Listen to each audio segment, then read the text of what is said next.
Here are some techniques you can practice using a stability ball to help improve deepening in your back bends. You're going to start just lying back on your back, walking the feet forward. Curve your spine over the ball and let your arms hang down behind you. Keeping the knees a little bit bent will help create stability.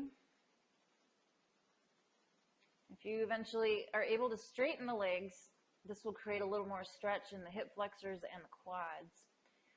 Pushing the feet into the floor will help keep yourself stable on the ball. And then to start working on wheel, reach your arms straight back behind you and set it out to the side. Reach them back so that your biceps go closer to the ears. And then start rolling back again, taking the fingertips to the floor. Roll back until you can feel like you might be able to get the palms down. And then just work on keeping the elbows from flaring out. You can then push the arms, start to straighten them while pushing the palms into the floor. This will increase the stretch in the lats and the posterior deltoids and the lower pecs. And these are all areas that tend to hold students back in wheel if they're too tight.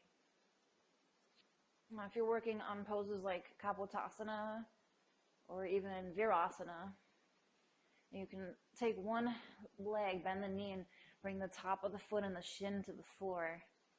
And then use the other leg to create stability. Just allow the hip flexors here to open up even more. Breathe. And you can switch legs. You'll probably have to reach back with one arm to grab the ankle to bring the foot flat. So make sure you use the other hand as more of your stability until that shin gets to the floor. Some of my work while I'm here is to keep the knee that's on the floor in toward the midline. So I am keeping my adductors engaged. And I'm creating a slight internal rotation of the hip by pressing the knee not only inward, but rotating the thigh bone in a little at the hip joint. You'll have to lean a little bit to the side of the knee that's already down. If you can reach back and grab the ankle, great. If not, then there's other ways. Well, then when you're here, work on pulling belly in. Push the hips forward and the lower back down against the ball. This all works together to keep the hips stable so that there's no compression in the lower back. And I'm still keeping the adductors engaged and keeping that internal rotation of the hip joints. And of course, I'm breathing. And to come out, you might just need to lean a little bit to one side to take the other foot to the floor, and then lean to that side using your hands for stability. Take the other foot to the floor. And if you'd like from there, you can work on bringing the forearms to the mat.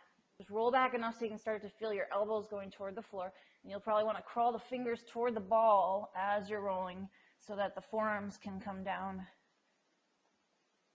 And then pushing the feet into the ball, straighten the legs.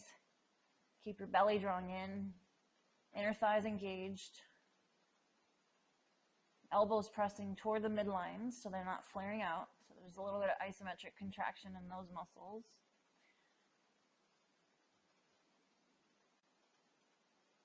From here, it's somewhat easy to lift up into a forearm wheel. If you bend the knees enough to bring your weight more into the forearms and then push down, but sometimes your ponytail's in the way. So here I'm just not quite resting on the ball. The ball's still there holding me up, but I'm not resting on it. Now I am. Push down with the hands to lift the elbows. Roll down a little bit and then relax.